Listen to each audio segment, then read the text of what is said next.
Pagbukas ng mga pintuan ng simbahan, narinig ang pambihirang himig mula sa boses na punong-puno ng pag-ibig. Pangarap ko ang ibigin ka.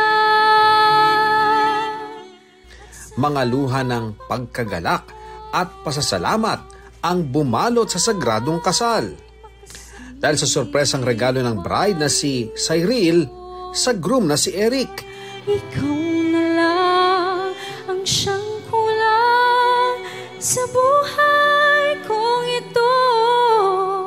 Ang kanilang pagmamahalan, umigting nang muli silang pagtagpuin ng tadhana matapos magkalayo ng landas.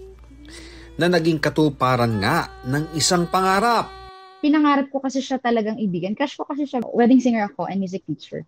So, non-negotiable ko. Kapag ako ikakasal sa tamang tao, gusto ko, kakantaan ko siya sa altar or while walking, going to the altar. Hanga rin daw talaga si Eric sa talento ng misis sa pagkanta.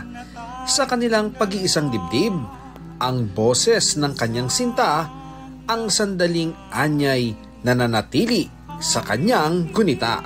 Nagpipigil ako ng luha. Kasi sabi namin, walang iiyak.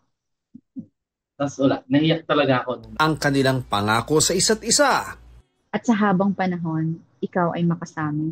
Yun talaga yung vow namin kay Lord na habang buhay, pipiliin namin ang isa't isa. Pangarap ko ang ibigin ka.